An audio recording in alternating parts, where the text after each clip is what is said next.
नमामि धन्वन्तरिमादिदेवम्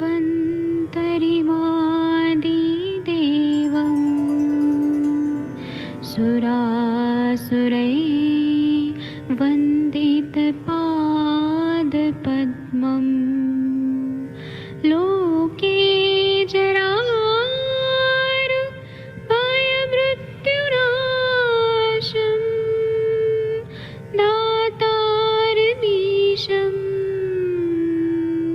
विविधौषधीनां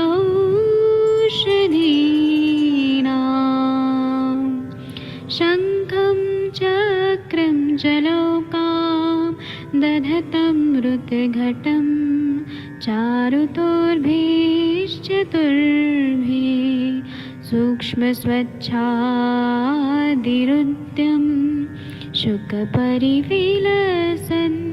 मौलिमं भोजनेत्रम् कालाम्बोदोज्ज्वलाङ्गं कटितटविलसत् चारुपीताम्बराढ्यं वन्दे धन्वन्तरिन्तं निखिलगदमिव प्रौढदावाग्निनीलम्।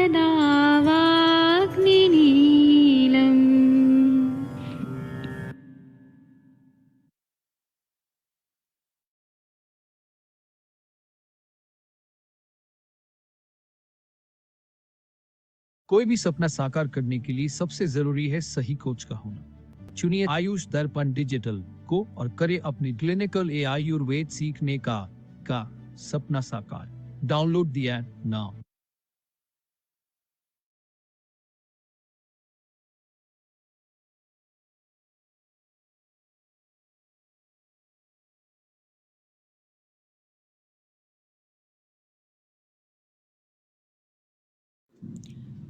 नमस्कार, आयुष दर्पण डिजिटल ऐप के प्लेटफॉर्म पर आपका स्वागत है। ये छोटा प्रमोशनल वीडियो आज हमने उन यूज़र्स के लिए बनाया है जो ये जानना चाहते हैं कि आयुष दर्पण ऐप का इस्तेमाल किस तरह से किया जाए। इसके लिए आपको सबसे पहले अपने फ़ोन में प्ले स्टोर में जाना है। प्ले स्टोर में जाकर सर्च बार में आप टाइप करें आयुष दर्पण डिजिटल और सर्च करें। सर्च करने पर आपको ऐप की लिस्ट में आयुष दर्पण डिजिटल ऐप मिलेगा। आप इसे डाउनलोड कर लें। क्योंकि मेरे फ़ोन में ये ऐप पहले से डाउनलोडेड है, इसलिए मैं इसे ओपन करती हूँ। ऐप ओपन होने पर आपको लॉगिन सेटअप मिलता है, जहाँ पर आपको लॉगिन करना होता है। आप अपना फ़ोन नंबर डालकर यहाँ पर लॉगिन कर सकते हैं। लॉगिन करने पर यहाँ पर OTP प्राप्त होता है और आपका वेरिफिकेशन होता है। लॉगिन के समय पर आपको वहाँ पर ऑप्शन मिलता है कि आप एज अ पेरेंट लॉगिन करना चाहते हैं या एज अ स्टूडेंट। तो वहाँ पर ये ध्यान रखें कि आपको एज अ स्टूडेंट लॉगिन करना है।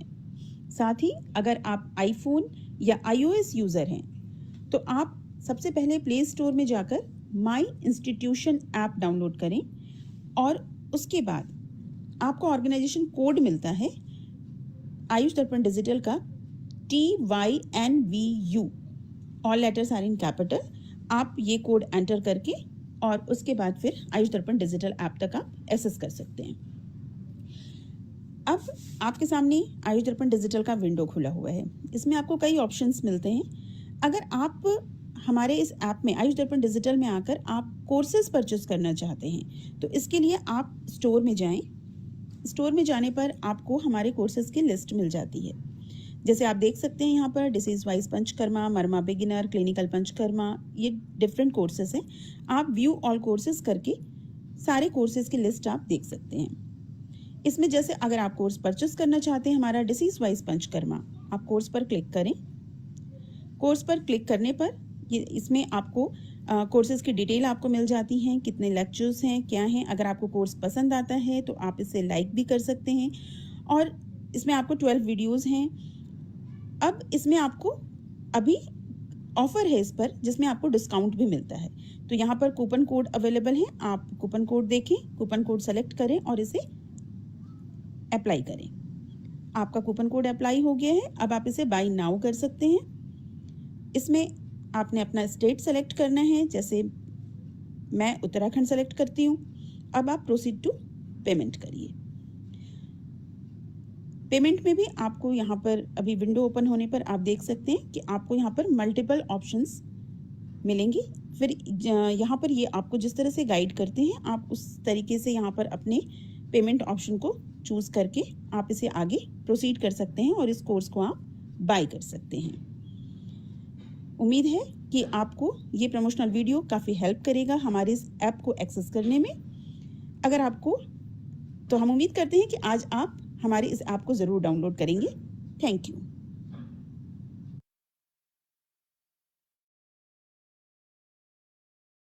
नमस्कार, आप सभी का स्वागत है यहाँ पर क्लिनिकल आयुर्वेद संभाषा में।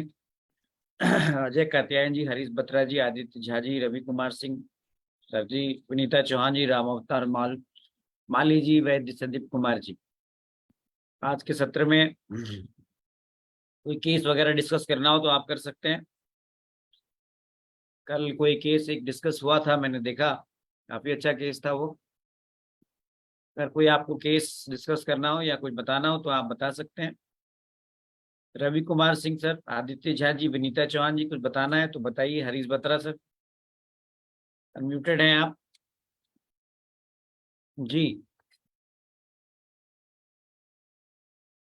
कुछ भी बताना चाहें तो बता सकते हैं। मेरी आवाज आ रही है आपको? जी सर, प्रणाम सर। प्रणाम प्रणाम, बताइए विनीता जी। जी सर। सर अभी एक फ्रोजन शोल्डर का केस चल रहा है, एक फीमेल का, जी जी 36 ईयर्स का। तो मतलब उनको, वो एक्सीडेंट हुआ था, उसी साइड वो गिर पड़ी थी, तो उनको चोट लगी थी, तो ब्रेन में क्लॉट वगैरह आए थे। वो तो मेडिसिन से, मतलब उन्होंने एलोपैथिक मेडिसिन ली थी, वो तो ठीक हो गया है।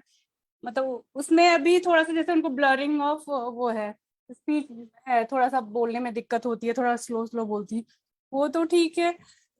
लेकिन फ्रोजन शोल्डर है सर, मैं उसमें उनको मेडिसिन दे रही हूँ अभी, वो पोटली स्वेद कर रही हूँ, तो 3-4 दिन हुए हैं। थोड़ा मतलब 15-20% उनको रिलीफ मिला है। तो उसमें क्या क्या दे सकते हैं, मैं मेडिसिन बताती हूँ सर मैंने क्या क्या दिया है।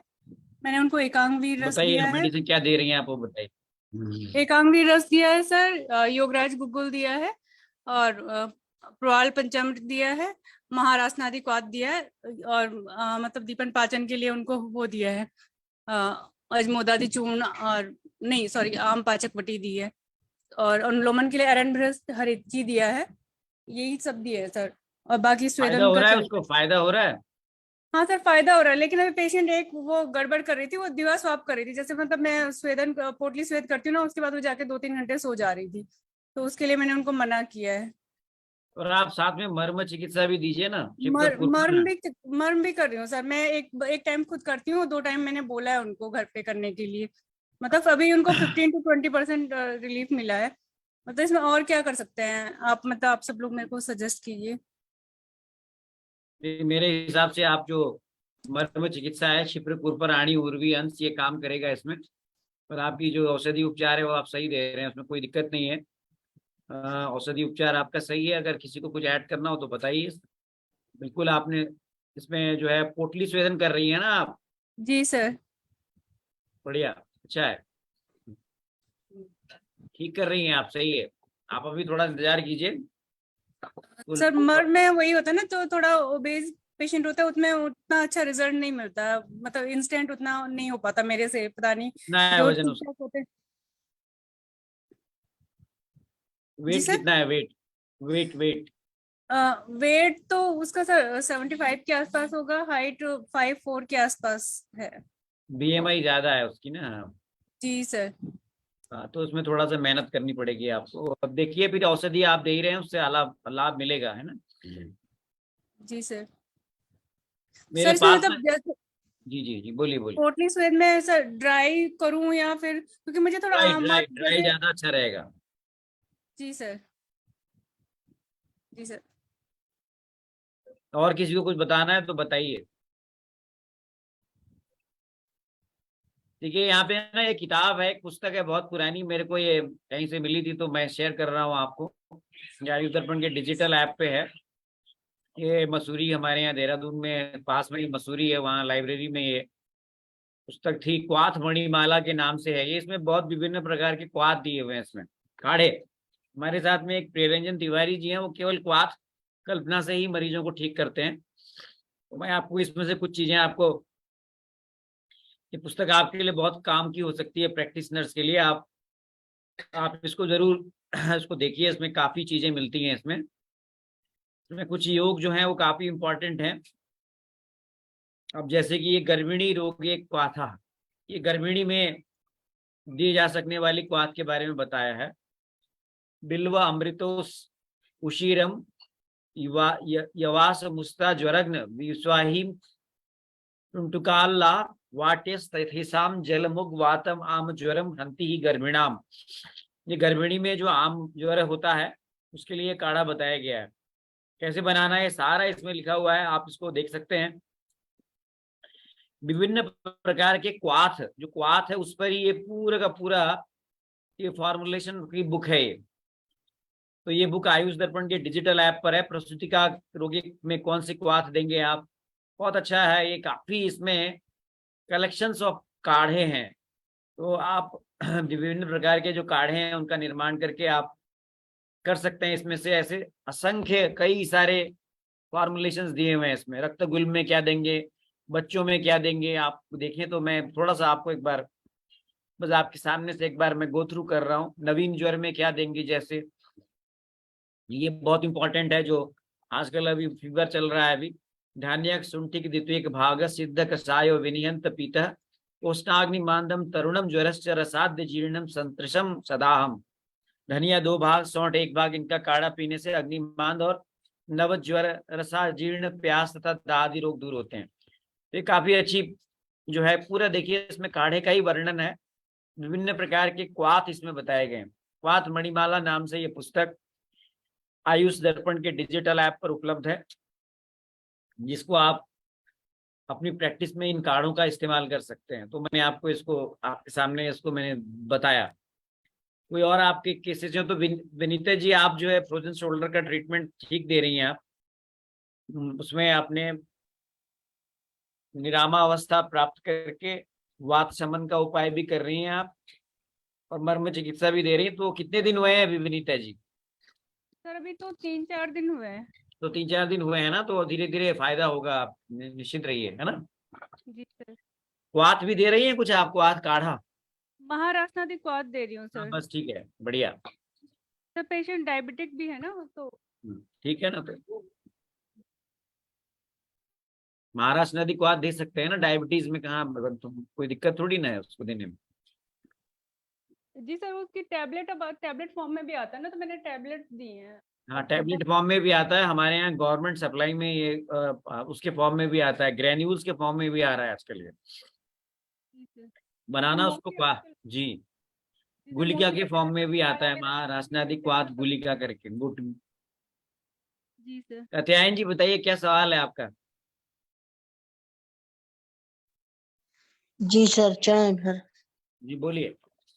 सर हमारे पास भी वैसा ही पेशेंट है जो कल फोरम पे दिखाया गया था। जी जी सर, उसकी एज लगभग 12 साल है। क्या मैं फोरम पे ले आऊं उनको? ले आइए ना, यहाँ पे वैद्य लोग हैं, मैं सबको को होस्ट बना रहा हूँ। विनीता चौहान जी को को होस्ट बना दिया है, शशि तिवारी जी होस्ट बन जाएंगी, श्वेता जी यहाँ को होस्ट हैं। फिर आप डिस्कस करिए यहाँ पे। शशि तिवारी जी आप मतलब कल। शशि तिवारी जी, आपको आवाज आ रही है मेरी? जी सर, प्रणाम सर। हाँ जी सर, फोन म्यूट करने में टाइम लग रहा था। चलिए, मैंने आपको होस्ट बना दिया। अभी कात्यायन जी की अब क्या बता रहे हैं आप सुनिए, है ना। हाँ जी सर। जी सर। जी सर।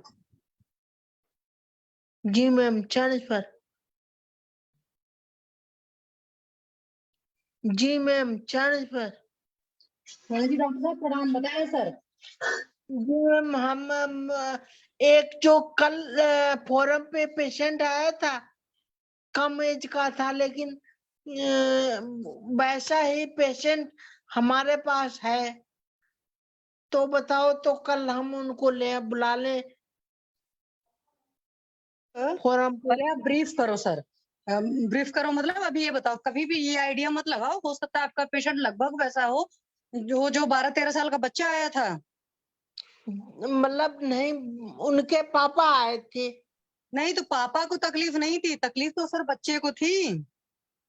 मतलब उनको जो है सब जगह मना कर दिया गया।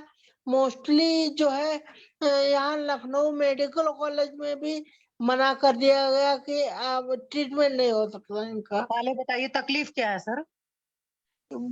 वैसे ही बोल भी नहीं पाता है वो, और मतलब चलने में थोड़ा बहुत तो चल लेता है, और मतलब उसकी गर्दन झुकी रहती है, गर्दन नहीं सीधी होती है। ठीक है। और कितनी उम्र है सर? जो पैर मतलब वो 13 साल। तो वही तो मैंने कहा कि वो बच्चा भी जो कल आया था वो भी तो 13 साल का था। ठीक है, तो अच्छा आपके पेशेंट की भी तो उम्र 13 साल का है। जी मैम। ठीक है, तो कल आपने जब फोरम पर उनका सुना होगा, मंगला मैम ने केस टेकिंग करी थी, तो मैम जी ने ये मैम। सब भी सारी चीजें पूछा था ना जब डिलीवरी हुई थी उस बच्चे को। नॉर्मली अगर आपने थर्ड प्रॉप में या इंटर्नशिप में गायनी की करी होंगी, तो इंडोर तब आपको पता है कि कई बार हाँ वो डिलीवरी के वक्त में बच्चा तुरंत तुरंत नहीं रोता है ना? जी मैम, उन्होंने ये बात पूछी, वो क्लियर उन्होंने बताई कि ऐसा कुछ नहीं हुआ है। नहीं, मैं आपको अंदर की बात बता दूं, क्योंकि मैंने लेबर रूम में काफी लंबा काम किया है, खासकर गवर्नमेंट हॉस्पिटल में, जहाँ पर बहुत बढ़िया डिलीवरी होती है। मतलब नंबर ऑफ केसेस ढेर सारे होते हैं। पेशेंट को नहीं बताया जाता है कभी भी कि आपका बच्चा लेट रोया है। चाहे कई बार ऐसा भी होता है कि बच्चा 5 मिनट लेट रोया होता है, ऑन द पेपर वो लोग कभी नहीं लिखते हैं। और माँ का क्या हालचाल होता है कि माँ लेबर पेन से इतना ज्यादा बुरी तरीके से जूझ रही होती है कि इतना दर्द रहता है ना, उसको ख्याल नहीं रहता कि मेरा बच्चा रोया कि तुरंत कि 2-4 मिनट लगा करके रोया है। वो जी बहुत मैम। रेयर माएँ होती हैं जो बहुत अलर्ट होती हैं। जी ठीक मैम। है, तो जी इसलिए उनको जब बताया जाएगा तो उनको पता होगा। और कभी भी गवर्नमेंट में तो नहीं बताते, प्राइवेट का मुझे नहीं पता है, क्योंकि प्राइवेट में मैंने डिलीवरी देखी है, बट प्राइवेट का क्या है, मेजोरिटी सिजेरियन होते हैं, नॉर्मल डिलीवरी जी के कम ही हो रहते हैं, तो वहां पर मैं कह नहीं सकती, पहली बात है। तो इसलिए जी चलो वो चीज खत्म हो गई। फिर उसके बाद जब बच्चा अभी आज 13 साल का है, तो बच्चे के बचपन का क्या क्या हालचाल था? क्या वो बोलना शुरू किया था टाइम से नहीं किया, या लेट बोलना तो शुरू किया तो मतलब बोल 5 हम्म, साल में बोलना चालू किया था उसने। चलो 5 साल में बोलना चालू किया था। आजकल आपको पता है कि 5-6 महीने में ही बच्चे बहुत कुछ बोलने लगते हैं। ठीक, तो एक तो डिले वो माइलस्टोन का ये पेशेंट हो गया। तो बहुत ज्यादा मतलब हम्म, आधी एज मतलब उसकी बचा है। क्या चीज? जैसे वो 13 साल का है, और हम्म वो मतलब एक्टिविटी जो है हम्म 5 साल 6 साल वाली कर रहा है। ठीक है, कोई बात नहीं। तो एक्टिविटी कर रहा है कि पढ़ने लिखने की ग्रेस्पिंग पावर में नहीं, भी फर्क है? पढ़ना लिखना तो बिल्कुल नहीं कर रहा है। अच्छा, पढ़ने लिखने में बच्चे का मन ही नहीं लगता? नहीं, वो पढ़ना लिखना तो उसका बंद ही है। क्यों बंद है? मतलब जब वो उसको कुछ मतलब है ही नहीं तो पढ़ता ही नहीं। नहीं, ऐसा कुछ नहीं होता डॉक्टर साहब, सिंपल सी बात ये समझ लो। जैसे कल उस बच्चे के केस में एक चीज पता चली थी ना कि उसको कॉमन सेंस वाली सारी चीजें समझ में आती हैं। अब रही वो बात परफॉर्मेंस लेवल की, तो मैंने कल भी बात करी थी, एक बच्चा 100 नंबर भी लाता है, 50 नंबर भी लाता है, 30 नंबर भी लाता है ना? तो जो 30 नंबर लाता है, ऑब्वियस सी बात है, 2-3 वजह हो सकती है, या तो बच्चा पढ़ता ही नहीं हो, मतलब किताब ही नहीं खोलेगा तो कैसे नंबर आएंगे। तो कई बार अच्छे ब्रेन वालों के भी 30 नंबर आ सकते हैं। ठीक है, कई बार बच्चे को घुसता ही नहीं हो दिमाग में। ये भी दोनों बात हो सकती है ना, या तो बच्चा पढ़ता ही नहीं है, या तो बच्चा को समझ मतलब में नहीं आता है। मैम अब जो 13 साल का हो पाया है, तो हम्म मतलब ऐसे थोड़ा बहुत बोलता है, नहीं तो बोलता ही नहीं है। नहीं बोलने का भी डॉक्टर साहब, अगर आप देखते हो फोरम पर इतना सुनते हो, जैसे आजकल न्यूक्लियर फैमिलीज में प्रॉब्लम बहुत हो रही है, जहाँ पर भी कंबाइंड फैमिली रहती है वहाँ पर बच्चे बहुत चपर चपर करते हैं, मतलब दुनिया भर वो बतिया लेते हैं अगर कंबाइंड उनका। फैमिली में ही रहता है वो। ठीक है, तो आप उनको एक तो बोलो डेली एक बंदा बैठ करके, जो स्पीच थेरेपी वगैरह करी जाती है तो उसमें एक नियम होता है कि डेली एटलीस्ट आधा घंटा 1 घंटा बैठ करके उस बच्चे के साथ ये बात करते हैं, छोटे छोटे सेंटेंस बोलेंगे, थोड़ा मेहनत तो करनी पड़ेगी। एक बात ये समझ लो, मैं ये नहीं कहने की कोशिश करूँ कि बच्चा नॉर्मल है, मैं ये कहने की कोशिश करूँ कि उसमें आप जब फट मारना शुरू करेंगे तो आपको हर लेवल पर काम करना पड़ेगा, पहली बात है। और दूसरी बात है, छोटे मुंह बड़ी बात मैं नहीं करूंगी, लेकिन आयुर्वेद में ये चीज है कि आयुर्वेद है तो मुमकिन है। तो इस बात को अपने दिमाग में बिठा लीजिए। अगर हम आप उस केस को भले हैंडल नहीं कर पाते हैं, बट आयुर्वेद में इतने बड़े बड़े ज्ञानी लोग, इतने बड़े बड़े अनुभवी लोग बैठे हैं कि उन चीजों को हैंडल कर सकते हैं। ठीक है, तो अगर पीजीआई लखनऊ ने, संजय गांधी ने बोल दिया कि आपके बच्चे का कुछ नहीं हो सकता, या मान लो और किसी बड़े इंस्टीट्यूट में बोल दिया कि आपके बच्चे का कुछ नहीं होता, तो वहां उसको से कभी बोल भी ये देना मत तो मानिए कि यही सच है। ठीक है, जी मैम, जी मैम। आप पेशेंट को सीधे बोला करो। और मैं खुद बता रही हूँ, अंदर से मानती हूँ आयुर्वेद है तो मुमकिन है, ये वेलंकर सर का बोलते हैं, और नहीं, मैं मानती हूँ इस बात को। तो हमने बोला था कि हम्म। मतलब आयुर्वेद में आपको मतलब हो सकता है, लेकिन हम फोरम पे आपका बात कराएंगे, उसके बाद में ही हम विशेष रूप से बोल पाएंगे। हाँ, बात ठीक है। अभी कल सी जोशी सर ने एक बात बोली थी, मान लीजिए कोई पेशेंट नहीं आना चाहता है फोरम पर, तो आप नहीं पूरा आएगा, हाँ नहीं, जैसे कई बार आएगा। कुछ लोग को नहीं अच्छा लगता है, मैं उसकी बात कर रही हूँ। तो उस केस में जी आप ऐसा भी कर सकते हैं कि यहाँ से सारी चीजें पूछ पाछ करके फिर आप उससे सारी चीजें पूछ लो, फिर उसको भी तसल्ली दिला दो, भाई नहीं अभी पूरा हो पा रहा है तो आप फोरम पर आ जाएंगे तो प्रॉपर आपकी डीलिंग हो जाएगी। तो आप ये काम भी कर सकते हो, पहली बात है। दूसरी बात है डॉक्टर साहब, जो सबसे बड़ी जरूरी चीज है, आपका विश्वास करना। अगर आप ये विश्वास करोगे कि आयुर्वेद कुछ कर सकता है, मान लो मैं उतना अनुभवी नहीं हूँ, उतना मैंने उस तरह केस नहीं डील करे हैं, तो हमारे पास लोगों का एक पैनल है, ग्रुप है, हमको गाइड करने वाले लोग हैं, और उनको और परमात्मा को करके अच्छे इंटेंशंस के साथ जब काम करेंगे तो रिजल्ट आएगा। टाइम की गारंटी नहीं दे सकते हम, और रिजल्ट की ये गारंटी नहीं दे सकते कि आपका बच्चा अभी बिल्कुल कुछ भी नहीं है, उसका मतलब कि हर चीजें बहुत खराब कंडीशन चल रही, तो हम 2-4 साल में उसको रॉकेट की तरह बना देंगे। क्योंकि जी धीरे मैम, धीरे इम्प्रूवमेंट होती है, पर हो जाती है। जी ठीक है, मैम, तो जी इस तरीके से पहले आप काउंसिल करो सर। और सबसे बड़ी बात है कि उसका पूछो भूख कैसी है, प्यास कैसी है, कितने बजे सोता है, कितने बजे उठता है, क्योंकि 13 साल का बच्चा अगर पढ़ता लिखता नहीं तो हर इंसान के पास 24 घंटे हैं, वो 24 घंटे कहाँ 24 घंटे गुजारता है। तो पड़ा ही रहता है, थोड़ा बहुत आराम करता है और कुछ नहीं मैम। अरे आराम करने के नाम पर क्या करता होगा, बैठकर मोबाइल इस्तेमाल करता होगा, टीवी देखता होगा, और क्या करेगा। मोबाइल भी नहीं इस्तेमाल करता है, टीवी भी नहीं मैम। टीवी भी नहीं देखता, मोबाइल भी नहीं इस्तेमाल करता।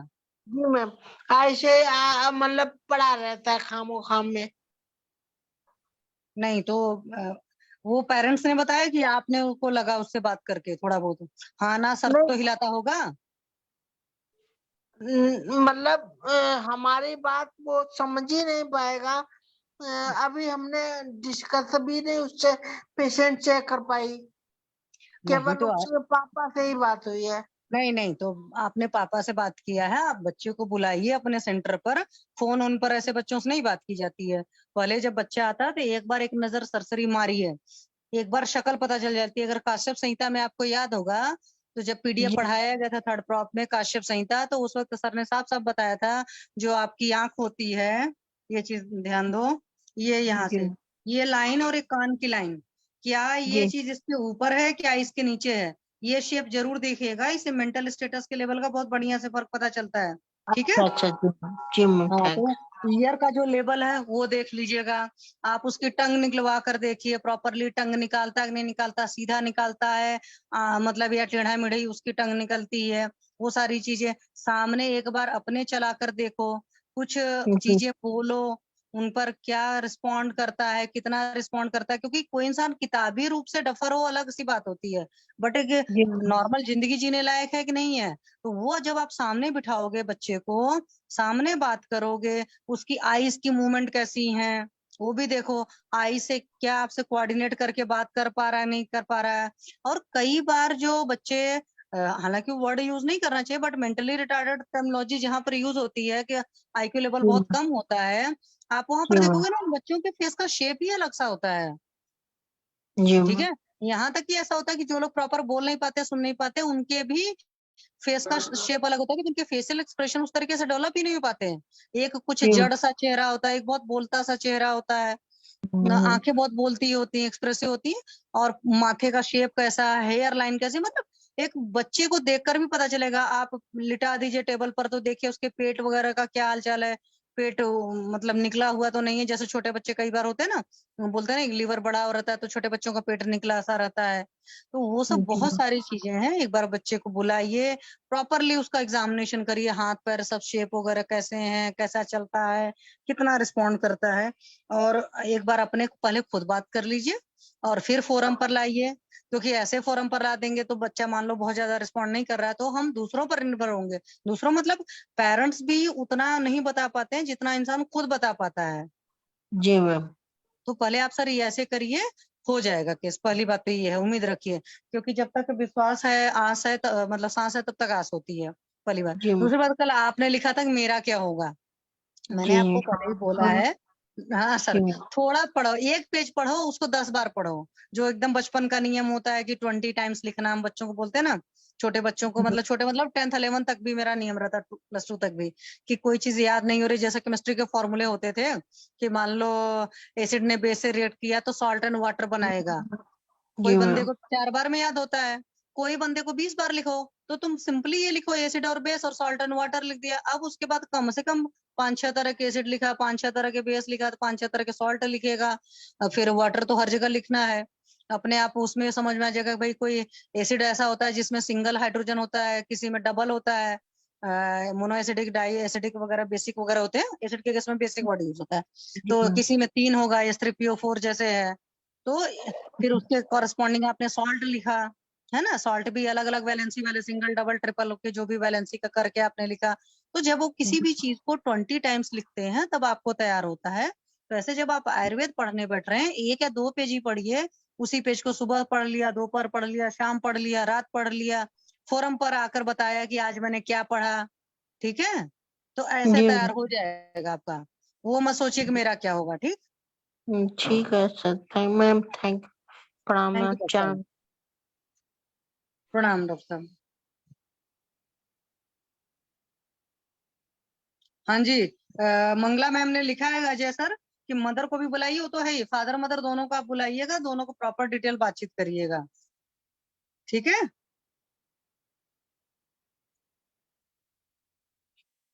जी मैम, जरूर हम मतलब फादर मदर को बुलाएंगे, लेकिन मतलब हम उसको बुलाएंगे, हमारे पास 3-4 घंटा वो रहेगा अभी। उसके बाद में हम ये मतलब कैसे आपको मतलब आपकी फॉर्म पर ला पाएंगे कि अरे उस डॉक्टर साहब मतलब। एक बार सुनो, आप हर बात का जी टेंशन ज्यादा लेते हो। पहले खुद जी तो बात कर लो। और फोरम पर लाने में क्या है, एक जूम की तो आईडी आप भेजोगे, जो आपको आईडी मिलती है, और पेशेंट को भेजने के लिए तो फोरम में कहीं पर भी मना नहीं है। कभी सर ने मना किया है कि आप अपने पेशेंट को नहीं जोड़ सकते हो? तो जी जो जूम की आईडी थ्रू अटैच हो गए तो उसके फादर तो इतने पढ़े लिखे हैं ना कि जूम की आईडी है, मतलब जूम में सेशन अटेंड कर लेंगे ना। अच्छा जी मैम। तो अगर लगता नहीं आपको भाई, ठीक है, पेरेंट्स बिल्कुल पढ़े लिखे नहीं है, तो उस केस में अपने क्लिनिक पर बुलाकर ऐड करवा लीजिएगा। उसमें क्या है।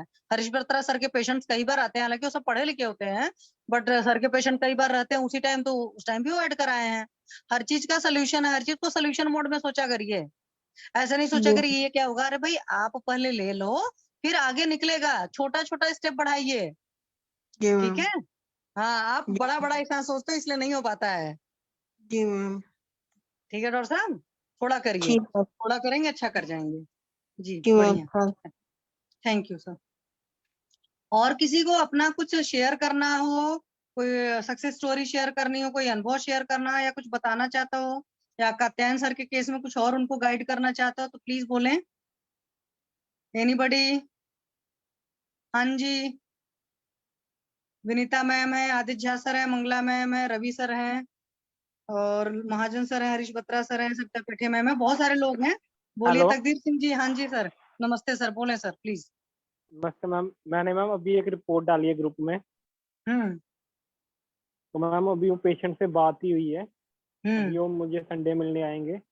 अभी मैम उनकी रिपोर्ट में उन्होंने मुझे जो अभी सिम्टम्स बताए थे ना, उनको मेन था कि इनफर्टिलिटी का केस है, प्राइमरी इनफर्टिलिटी है, हस्बैंड के स्पर्म काउंट ना नीला आ रहे हैं, लेकिन वो कह रहे हैं कि मैंने काफी जगह से ट्रीटमेंट कराया है, मेरे काउंट नहीं बढ़ रहे, लेकिन एक बार आईवीएफ सेंटर पर गए थे तो अब उन्होंने वहां से टेस्टिस से चेक किया था अंदर से इंजेक्शन वगैरह के थ्रू, तो कह रहे थे उसमें आ रहा है कि आपके स्पर्म्स बन रहे हैं लेकिन वो बाहर नहीं आ रहे। हाँ, तो होता है इनफर्टिलिटी दो तरह की होती है, एक में स्पर्म बनते हैं, एक में जी, बनते ही नहीं है। हाँ हाँ। तो इसमें एक मर्म है डॉक्टर साहब, मुझे देखो अभी मर्म का नाम नहीं याद आ रहा, विनीता मैम को याद होगा।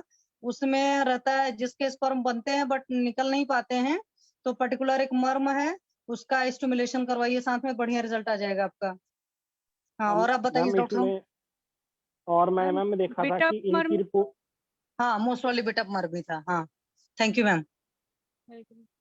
हाँ डॉक्टर साहब तो बोले प्लीज। अभी मैम इनकी रिपोर्ट में जो आ रहा है ना, उसमें तो आ रहा है पसल आ रहे हैं, यानी कि इनके सीवन के अंदर पित्त दृष्टि तो है, और हाँ, वो देखो लिक्विफिकेशन जितने टाइम जो, इनफर्टिलिटी के पेशेंट होते हैं मैंने सब में देखे हैं, पसल्स जी आते हैं सारे। हाँ, या किसी को दूसरा ज्यादा ये और कि भी इनका, तकलीफ होती तो भी आते हैं। हाँ, और लिक्विफिकेशन टाइम 60 मिनट से ज्यादा है।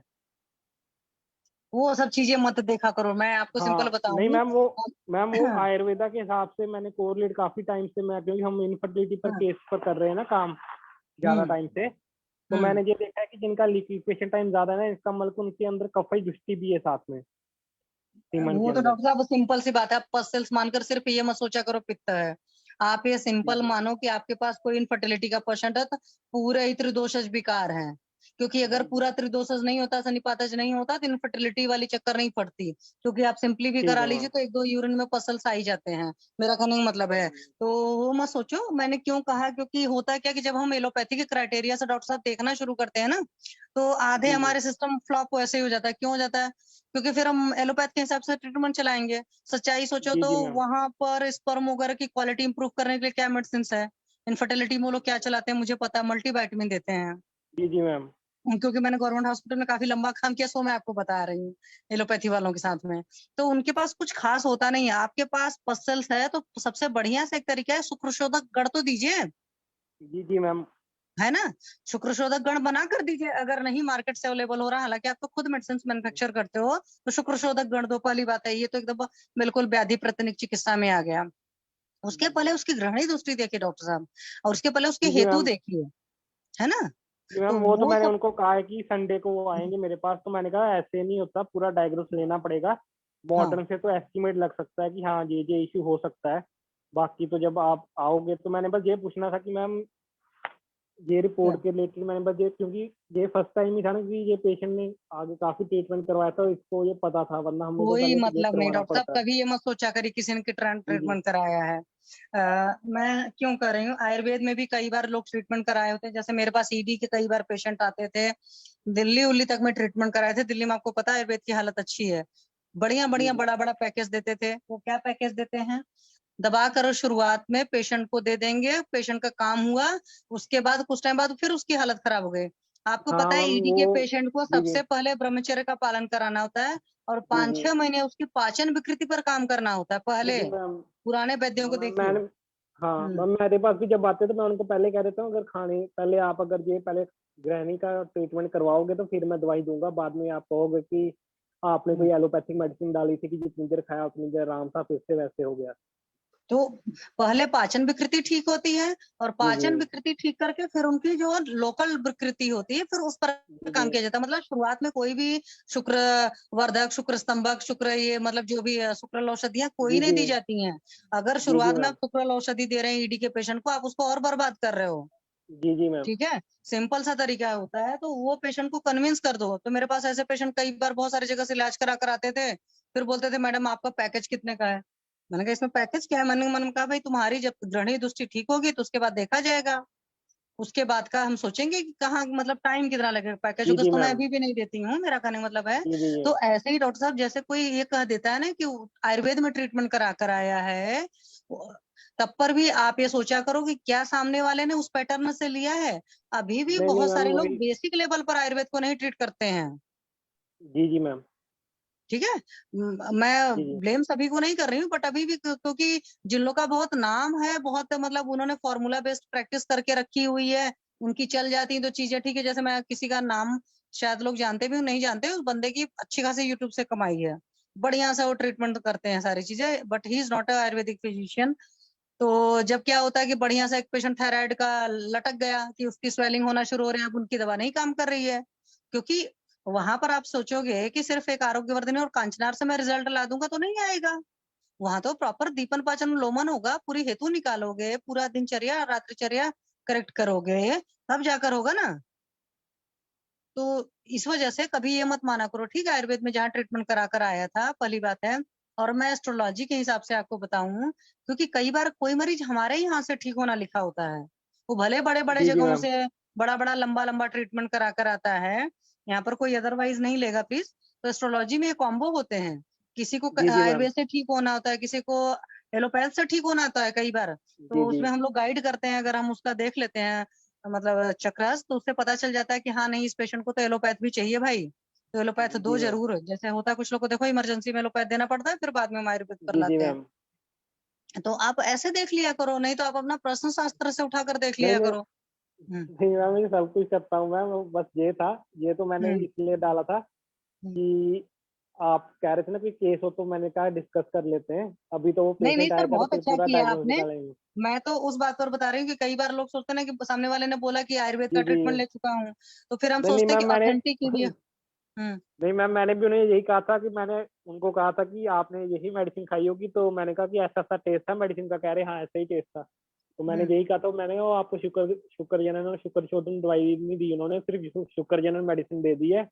हम्म। और उन्होंने सोचा कि चलो ठीक हो जाएंगे, सभी पेशेंट ठीक होते हैं, लेकिन आपके केस में सीधे ठीक नहीं होंगे। कभी ईडी का पेशेंट ठीक नहीं होता है, क्यों जी नहीं जी ठीक मैम। होता है? संकल्पो ही वृषाणाम पहला वर्ड है, जी जी। चरक ने एकदम साफ साफ लिखा है।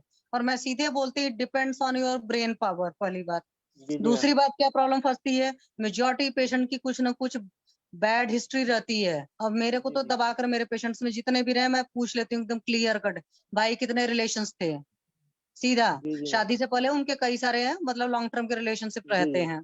तो वो सारी चीजें क्या करती हैं, मैं मोरालिटी की बात नहीं कर रही, बट ये अंदर आपके गिल्ट लाती हैं। और जब वो जी गिल्ट जी मैम। लाएंगी तो ऑटो इम्यून डिसीज वाला हिसाब से आप समझ लो, आपकी बॉडी का एक सिस्टम आपके खिलाफ लड़ रहा है, वो बॉडी का वैसे ही परेशान हो जाता है। और कुछ जी गलत जी मैम। आदतें और भी होती हैं, तो सब, और लाइफ स्टाइल डाइट आपको पता ही है, सारा अच्छा अच्छा है, ठीक ये है। तो मैम उसी में अभी कई साइकोलॉजी पर भी स्टडी हुई थी, वो कह रहे थे अगर कोई पर्सन हम्म पर्सन अगर 5 से ज्यादा रिलेशनशिप बनाता है, तो वो हम्म। अपनी लाइफ से कभी भी सेटिस्फाइड नहीं होगा, उसके अंदर गिल्ट बन जाएगी और उसको ये डिसऑर्डर्स होंगे ही होंगे, चाहे मेल हो हाँ चाहे तो फीमेल। हाँ तो मैं आपको वही बता रही हूँ ना कि ऑटो इम्यून डिसीज का सिंपल सा मतलब है कि क्या इस तरह का हो रहा है। तो यहाँ पर और लोगों की लाइफस्टाइल में क्या है कि अल्कोहल पीना लोग बड़ा शान समझते हैं, बड़ा स्टेटस सिंबल है, ठीक है। नॉनवेज खाना भले डाइजेस्टिव सिस्टम अलाउ करे ना अलाउ करे, मैं ये नहीं करूँ नॉनवेज खाना गुनाह है या वो जो भी है, अपना मैं धर्म का अलग रखती हूँ, मेरी सोच ठीक है, I am 100% vegetarian, that is different scenario. But आपका डाइजेस्टिव फायर इस लायक तो हो, जैसे क्रिस जी क्रूस जी का मैम। मांस का निषेध लिखा है चरक ने साफ साफ। तो ये सारी चीजें देखिए, अपना काउंसल करके पेशेंट को फिर फोरम पर लाइए सर, अच्छा जी लगेगा। जी। बढ़िया है, डिस्कस किया ठीक आपने, है। Thank you doctor. ठीक है, थैंक यू मैम। तकदीर sir. Vinita ma'am, ma'am please बोलो मैम। जी जी हाँ मैम। मैम, मेरे पास भी सेम पेशेंट था, वही लिक्विफेक्शन टाइम उसका मोर देन 1 आवर था, और हम्म यही पस्tel आ रहे थे। तो पित्त हम्म प्रकृति का था वो पेशेंट, अल्कोहल लेता था। पहले तो मैंने हम्म उसके सारे हेतु बंद करवाए, फिर मैंने हम्म उसको विरेचन करवाया पहले, क्योंकि जैसे हम्म अंजना मैम भी कहती है ना कि हम्म बीज की शुद्धि होती है विरेचन से। तो जी जी वो मैम, करवाया, फिर वो उसके स्नेह बाद पान तब कराकर एक हफ्ता फिर करवाते हैं। हाँ, फिर नहीं, उसके चाहे जो बाद करो, वो पुराने वैद्य पाचन विकृति में क्या करते थे, वो यही कराते थे मैम, वो नित्य विरेचक देते थे। आप अब पुराने वैद्यों के जो अच्छे वैद्य हैं, आप उनका ट्रीटमेंट दे लीजिए, वो पेशेंट को 6 महीने कुछ नहीं हो, बिल्कुल टोटल ब्रह्मचर्य का पालन, और पाचन विकृति मतलब उनका वही होता है, दीपन पाचन लोमन देकर रखे रहते हैं और कुछ नहीं करते हैं।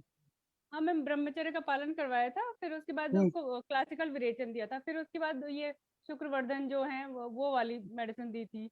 और हम्म वो जो पुष्पधनवा रस और यही सब, मतलब जो शुक्र बढ़ाने वाली वो दी जी थी। हम्म। मैम। तो मतलब मेरे पेशेंट को रिजल्ट आ गए थे हाँ विद इन मैम, आ जाते हैं। हाफ।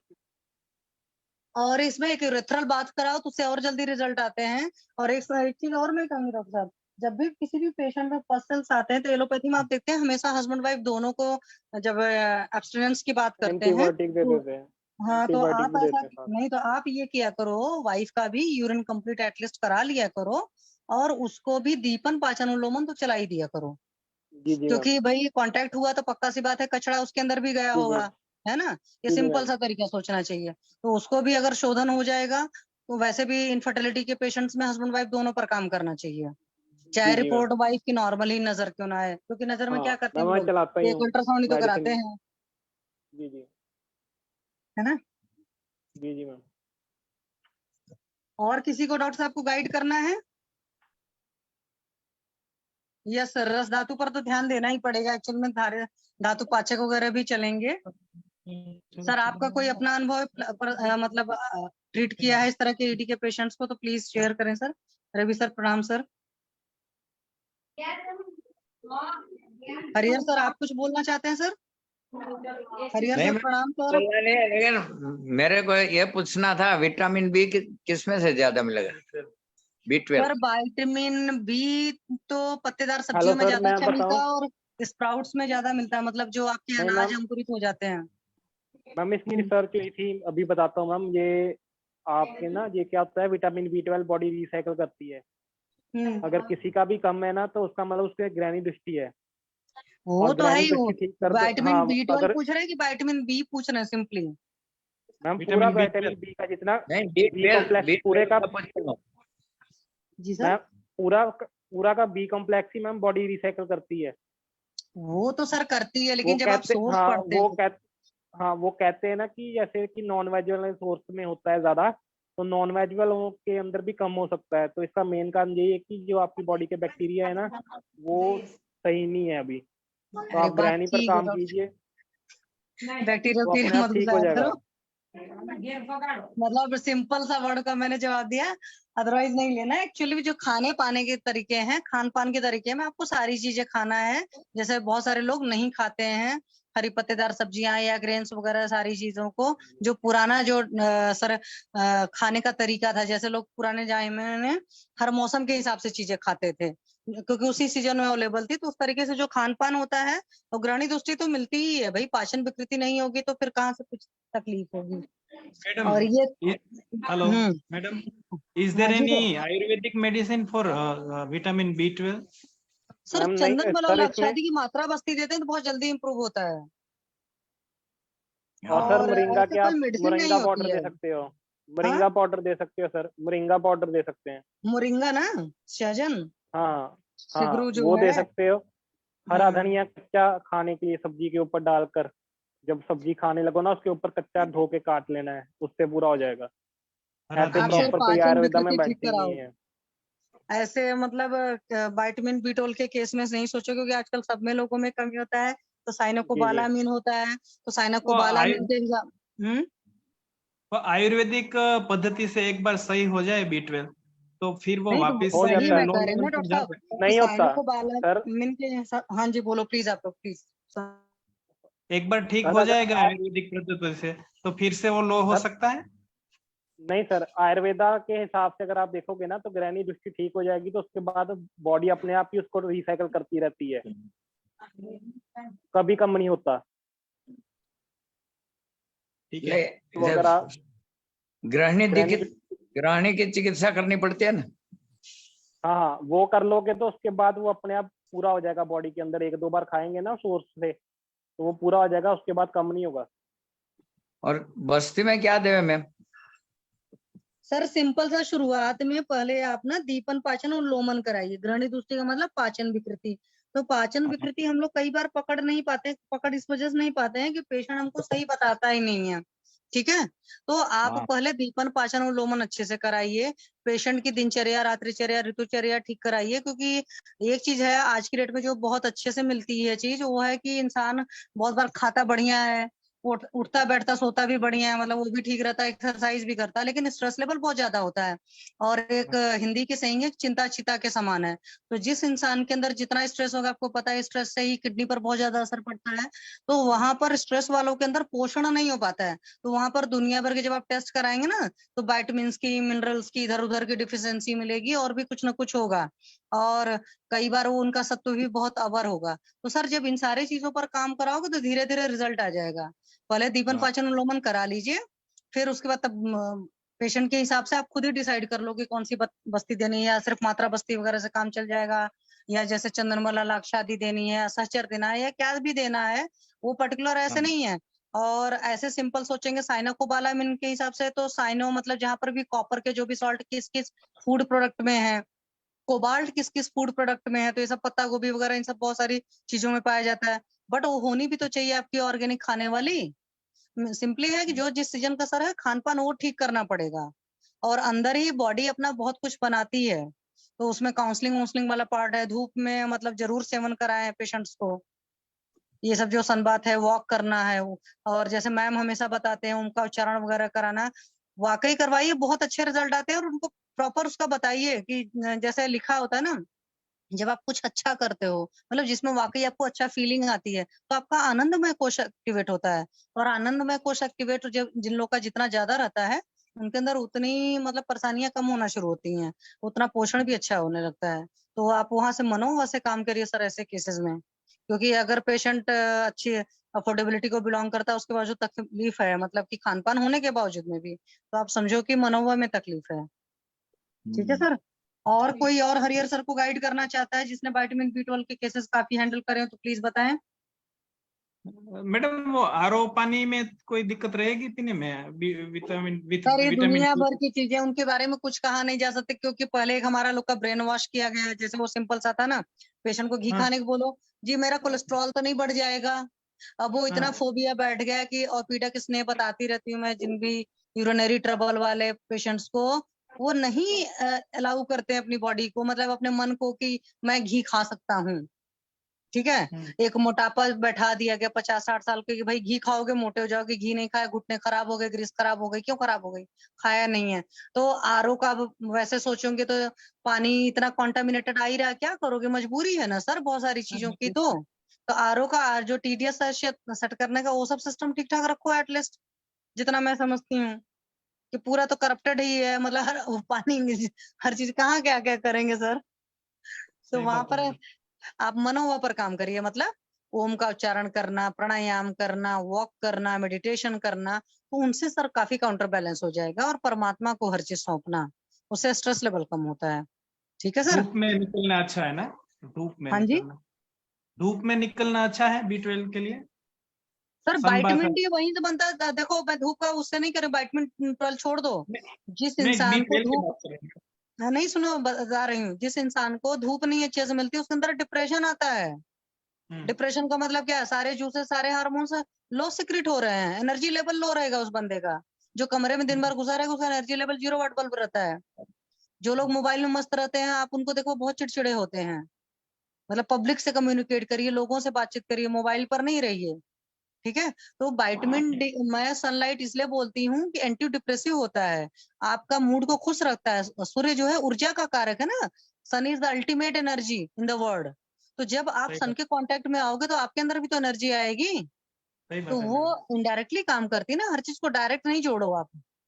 डिप्रेशन से ठीक है दूर सर। रहेंगे। जो मेरा अपना लॉजिक है, जो मैं समझती हूँ, वो सब मैं बता रही हूँ। क्योंकि हर चीज को कई बार डायरेक्ट जोड़कर ही निकलता है। डायरेक्ट जोड़ेंगे तो वही लोग जैसे देते हैं साइनोकोबालामिन के इंजेक्शंस लगवाते हैं, विटामिन B12 की कमी रहती है, वो सिस्टम नहीं काम करता। अच्छा,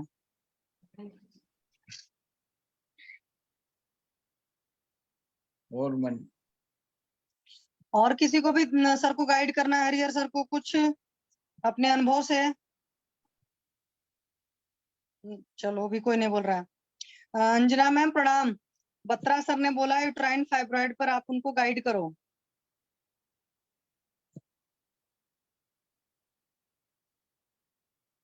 आप बताओ मैडम, बहुत अच्छा बोल रहे हो आप, मैं अभी बताती हूँ है ना। इन्होंने बत्रा सर ने लिखा था फाइब्रॉइड वाला केस, तो मैम आप क्या? खाली हो तो आप बताओ, अदरवाइज आप बताओ तब तक, आप नमस्कार बताओ। मैम, सबको नमस्कार।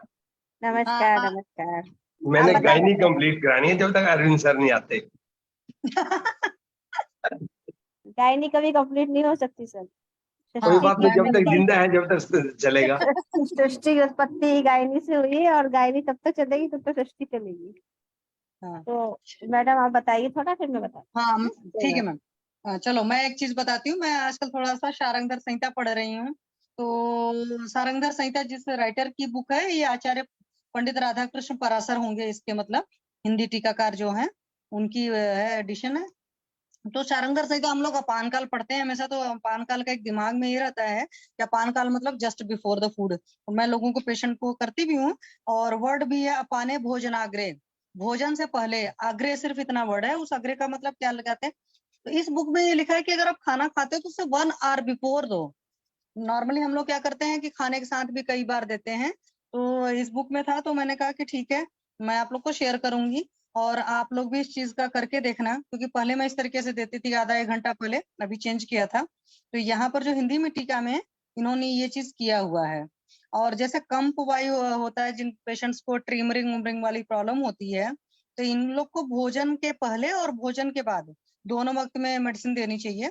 ये इनका 2nd अध्याय, 2य अध्याय पूर्व खंड का जो है औषध सेवनी समय जो है उसमें दे रखा है। और इसमें 5 भोजन काल है। 5 भोजन काल शारंगधर के हैं। जैसे हम लोग पढ़ते थे 10 भोजन काल है, 11 भोजन काल है वाग्भट वगैरह में। इसमें 5 जो है वही सिर्फ सिंपल सा है कि एक सुबह है सूर्योदय के टाइम, एक दिन के टाइम भोजन करते हो सायंकाल का भोजन करते समय, और एक मुहूर्त मुहूर्त मतलब रात्रि, मतलब पुनः पुनः जिसको कहते हैं रात्रि वाला है। और जैसे ये होता है कि ऊर्ध्व जत्रु करते जितने विकार होते हैं उसमें रात्रि में देते हैं। ऊर्ध्व जत्रु करना ईएनटी वाली जितनी तकलीफ हो सब में रात में दो। तो वहां पर मैं ये चीज देख रही थी, तो मुझे एक चीज ये ठीक लगी थी। और जैसे हार्ट की प्रॉब्लम है, तो हार्ट की प्रॉब्लम का हम लोग सोचते हैं कि बयानवाई वाली है, तो बयानवाई में हमेशा होता है कि दिन के खाने के टाइम बाद देना चाहिए। पर यहाँ पर इन्होंने एक चीज और भी लिखा है कि प्राणवायु हृदय की गति के संचालक है, जहाँ पर हार्ट की मूवमेंट में कुछ भी प्रॉब्लम है, तो वहां पर सायंकालीन भोजन के अंत में भी मेडिसिन देनी चाहिए। क्योंकि ब्यान और उदान, तो ब्यान में बोलते हैं कि भोजन का दिन का टाइम मतलब दिन के भोजन के बाद, और उदान मतलब रात का होता है। बट यहाँ पर एक चीज मुझे अलग से थोड़ी सी ये भी लिखी, क्योंकि वो है ग्रासे ग्रासांतरे देयम भैषज्यम सांध्य भोजने प्राणे प्रदुष्टे सांध्यस्य भुक्तस्यांते च दीयते औषधम प्रायशो धीरे कालोयम स्यात् तृतीयकः। तो तृतीयक मतलब तीसरा काल है, इस तरीके से। तो मेरा कहने का मतलब है कि आप इस टाइम भी हार्ट पेशेंट के लिए अपना एक टाइमिंग का कर सकते हो। आज ये चीजें मैं पढ़ रही थी। और एक चीज रस जब पढ़ा तो वो थोड़ा सा ये लगा कि अम्लरस जो होता है, तो अम्लरस के केस में पेशेंट से जरूर पूछना चाहिए। अम्लरस मतलब जिन लोगों को कहते हैं मुझे स्वेटिंग नहीं होती है, या जो लोग कहते हैं मुझे स्वेटिंग बहुत ज्यादा होती है, हमें दोनों ही केस में पूछना चाहिए क्या आप अम्लरस का सेवन बहुत ज्यादा करते हो या अम्लरस का सेवन नहीं करते हो। क्योंकि विदाह शब्द जो है वो लवण रस और अम्ल रस दोनों ही केस में आया हुआ है। और यहाँ पर स्वेदान मुख बोधनाथ जो है, ये स्वेट डिसऑर्डर वाला जो वर्ड है, ये अम्ल रस में इकलौता आया है। तो ये सब चीजें थोड़ी छोटी छोटी चीजें मैं पढ़ रही थी, तो मैंने कहा आप लोग को भी बताती हूँ, क्योंकि मैं भी आगे शेयर करूंगी, मतलब वो चीजें हैं। और जैसे जिन लोग की टंग बड़ी पतली होती है इसलिए रखती है, तो कषाय रस बोलते हैं। तो कषाय रस के केस में क्या होता है कि टंग बिल्कुल स्तब्ध सी हो जाती है। जब किसी को फ्लेवर नहीं पता चल रहा, तो वहां पर हम ये पूछ सकते हैं कि आप ऐसा क्या खाए जो बहुत कसैला था। तो कषाय में तो मेनली ये चीजें होती है, हर इत्यादि वर्ग होता है। लेकिन आजकल ये जो कचड़ा खाते हैं दुनिया भर के सॉसेज मॉसेज, तो उसमें कौन सा कषाय रस है, एस्ट्रिंजेंट है, वो चीजें हमें पूछना पड़ेगा। कि जैसे मान लो मुझे अब सही से नहीं याद है सोया सॉस है क्या सॉस है, वो थोड़ा सा कषाय रस वाले होते हैं। तो अगर जो लोग उन चीजों को ज्यादा खाते हैं तो उनको भी टंग में प्रॉपर टेस्ट नहीं मिलता है। और इसी तरह तिक्त रस का था, तिक्त रस का जब हम सेवन करते हैं तो ड्राई कर देता है। तो कई बार कुछ पेशेंट्स आते हैं जिनको ड्राइनेस ऑफ माउथ होता है, तो उनके केस में हमें देखना चाहिए कि क्या वो तिक्त रस का बिल्कुल ज्यादा सेवन करते हैं या बिल्कुल नहीं करते हैं। तो रसों का इस हिसाब से भी देख सकते हैं। और जो हम लोग वो पढ़ते हैं महाभूतों वाला हिसाब था, वो तो सबको याद रहता है कि 5 4 5 3 4 3 दिन, मतलब ये महाभूतों के हिसाब से है। बट शारंगधर जी ने क्या किया है, कटु और तिक्त का जो चरक सुश्रुत और वाग्भट जी ने कहा जस्ट रिवर्स कर दिया है। उन्होंने कटु का तिक्त वाले में कर दिया है कॉम्बो, मतलब पंचभौतिक कॉम्बिनेशन में, और तिक्त वाले का कटु में कर दिया है। तो अगर कोई मतलब पीजी की प्रिपरेशन करने के बारे में सोच रहा है तो उसको इस तरीके से कर सकता है, क्योंकि रट्टा मारोगे तो फिर भूल जाएगा। बल्कि याद रखो कि शारंगधर ने कटु तिक्त को इंटरचेंज कर दिया है। तो आज मैंने इतना ही पढ़ा था, ज्यादा चीजें नहीं पढ़ी थी। और 1 2 चीजें और पढ़ी थी, जैसे कुछ लोग कभी कभी बताते हैं तो हम सोचते हैं कि ये चीज उन्होंने कहाँ से पढ़ी है, कि कौन सी औषधियाँ कितने अमाउंट वगैरह में लेनी चाहिए। और जैसे होता है कि ड्राई हर्ब्स कितना लेना है या वेट हर्ब्स कितनी लेनी है, या वेट में होता है कि जो गीली है उनको डबल लेना होता है। बट गुड़ची को लेकर 20 औषधियाँ कुछ ऐसी हैं जिनको चाहे ड्राई हो चाहे वेट हो उनका अमाउंट सेम होता है। मैं उनका नाम बताती हूँ आप लोग को।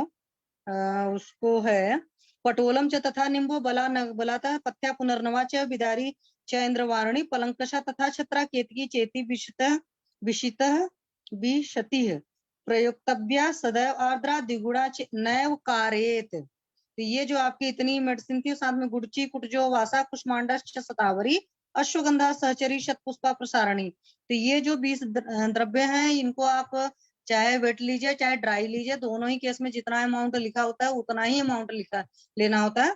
इन 20 के अलावा जो दवाएं होती हैं, जो भी आपकी औषधियां होती हैं, उनके लिए नियम होता है कि अगर आप ड्राई ले रहे हो तो अलग अमाउंट होगा, वेट ले रहे हो तो अलग अमाउंट होगा। तो कई बार हम लोग कई सारे पैनल में सब सारी चीजें सुनते हैं तो सोचते हैं कि कहाँ से है, तो ये सारा रेफरेंस जो है हमारे शारंगधर संहिता जी का है। और पात्र को लेकर मैं बहुत कंफ्यूज रहती थी, तो मुझे होता था चलो लोहे के पात्र में मैं मेडिसिन बना लिया करूंगी। तो शारंगधर में साफ साफ लिखा है कि अगर कहीं पर पात्र का उल्लेख नहीं है तो हमेशा मिट्टी का पात्र लेना चाहिए। अब दिमाग में मेरे ये आता है कि बहुत तेजी से अगर कूटेंगे पीसेंगे किसी चीज में मेहनत वाला काम करेंगे खड़बड़ गड़बड़, तो मिट्टी का पात्र तो टूट जाएगा। तब वहां पर क्या होना चाहिए, बट यहाँ पर इन्होंने यही बोला हुआ है कि मिट्टी का पात्र लेना चाहिए। और एक बार और भी हुआ था फोरम पर, कई सारे लोगों ने बोला था कि अगर जहां पर चंदन वर्ड है तो वहां पर कौन सा चंदन लेना चाहिए। मेरे दिमाग में भी ये डाउट रहता था, तो मैं पूछ लेती थी, बट सेटिस्फाइड उतना नहीं हो पाती हूँ जब तक मुझे शास्त्र का रेफरेंस ना मिले कहाँ से है। तो चंदन से हमेशा अधिकतर सफेद चंदन लिया जाता है, जहां पर लेकिन कषाय और लेप निर्माण किया जाता है। मतलब अगर आप कषाय कल्पना कर रहे हो, मतलब क्वाथ बना रहे हो, और अगर जैसे फेस वॉश में लगाना है तो वहां पर रख के चंदन का यूज करते हैं। अदरवाइज जैसे आसो रिस्ट वगैरह बना रहे हैं या पाचक वगैरह बना रहे हैं तो वहां पर हमें सफेद चंदन का यूज करना चाहिए। तो इसीलिए कहा जाता है कि ठीक है हम पूछ लेते हैं बहुत सारे लोगों से बहुत सारी चीजें, फिर हम बुक्स पलटते हैं तो हमको और अच्छे से मतलब कॉन्फिडेंस के साथ आ जाता है। और जैसे सर ने पिपली कई बार बताया कि फोरम में पिपली पुरानी ली जाती है, तो पिपली के साथ में वाइबडंग वगैरह, गुड़ और धनिया, घृत और मधु। मधु का तो हम लोग को पता रहता है, घृत का पता है पुराण घृत हो जाता है तो मेडिसिन में यूज होता है। बट गुड़ भी यूज होता है जो लेखन कर में खासकर हम लोग यूज करते हैं। बट धनिया भी ऐसी होती है कि पुरानी अच्छी होती है। अब ये है कि हमारे को उसकी स्टोरेज सही रखनी चाहिए, उसमें मतलब कुछ लगा नहीं हो। तो ये चीजें थी, तो वो मैं पढ़ रही थी, और मान वगैरह पढ़ा था तो वो तो मुझे रट्टा वट्टा आया नहीं। वो और ज्यादा मेहनत करेंगे तो हो सकता है कि रटा जाए। और जब भी मेडिसिन वगैरह बनाते हैं तो भगवान शिव की आराधना करके बनाएं तो ज्यादा बेटर होता है, क्योंकि ये सारी चीजों के मेन जो है हमारे शिव भगवान ही बोले जाते हैं, कारक बोले जाते हैं। जैसे मर्म में सर पढ़ाते थे, नाड़ी में मतलब शिव जी का ये सब कुछ है, तो ऐसे यहाँ पर भी है। और उसके अलावा और भी कुछ अभी तो मुझे नहीं याद आ रहा है कि जो मैंने स्पेशल पढ़ा। मुझे लगा कि नहीं आप लोग को भी पता होना चाहिए, आप लोग कोई कोई पलटते होंगे जिनको पढ़ने का शौक होगा। और हाँ, एक क्वेश्चन हमेशा आते हैं तो बड़ा हम लोग रट्टाफिकेशन मारते रहते हैं कौन सी मेडिसिन को कब कलेक्शन करनी चाहिए। तो शारंगधर संहिता में बड़ा सिंपल सा लिखा है कि अगर कुछ नहीं समझ में आता तो शरद ऋतु इज बेस्ट, और गामक और विरेचन जहां पर आपकी पंचकर्मा के लिए कुछ यूज करना है तो वहां पर बसंत ऋतु है, क्योंकि दोनों ही ऋतुएं थोड़ी सी नॉर्मल सी होती हैं। अदरवाइज शरद ऋतु बेस्ट हो गई। जो हमारे भी शारदीय नवरात्र आने भी वाले हैं कुछ दिन में, तो जैसा कई बार नहीं रट्टा याद रहता है, जैसे या तो बच्चे सुन रहे हो कि किस वक्त में किस चीज का संग्रह करना चाहिए, तो वहां पर शरद ऋतु में ही संग्रह करना चाहिए। तो ये चीजें पढ़ा था मैंने, और साथ में औसत सेवन पढ़ा था। अभी मैं थोड़ा सा और पढ़ूंगी तो कल आप लोग से मैं और शेयर करूंगी। जी मैम। अब मैम खाली हो गए तो आप बताएं प्लीज, अंजना मैम। जी जी मैम, जी जी जी, थैंक यू जी मैम। जी एक्चुअली मैम जैसे सर बता रहे थे ना, सर का क्वेश्चन क्या था, एक तो अभी एक क्वेश्चन आया था शायद विटामिन बी कॉम्प्लेक्स वाला ना, तो उसमें भी बहुत अच्छी बात थी कि जैसे जो भी बात आ रहा था कि आरओ देना है कि नहीं देना है। तो हम जैसे हम फिर वही गलती कर जाते हैं कि हमें तो मॉडर्न के साथ कभी भी आयुर्वेद का कोरिलेशन रखना ही नहीं। और दूसरी बात ये है कि जैसे आपने कहा कि विटामिन बी कॉम्प्लेक्स की डिफिशियंसी है, तो इसका मतलब ही क्या है कि जैसे अभी बात होती है, मैडम इस तरह से बता रही थी कि हेतु पे ही जाना पड़ेगा। और जो प्रॉब्लम जो हमें हो रही है, या हमारी जो पित्त धरा कला, जैसे हम कहते हैं कि जो गृहिणी की आश्रित होती है, पित्त धरा कला पे ही हमें वर्क करना पड़ेगा। इसका मतलब यही हुआ कि वहां पे हमें दृष्टि मिली है, खाव एक गुणे मिला और दोस्तों से समूचना हुई और वहां कोई व्याधि हुई है। तो सबसे पहले आप आरओ की बात ही मत करिए सर, हम तो षडंग पानी की बात करते हैं, हम तो सॉफ्ट सॉफ्ट के पानी की बात करते हैं, हम तो धनिये के पानी की बात करते हैं, हम तो आरओ की बात ही नहीं करते। हम तो कहते हैं घड़े का जल पीना है, हम तो कहते ही नहीं कि फ्रिज का जल पीना है, ये जो शास्त्रोक्त है।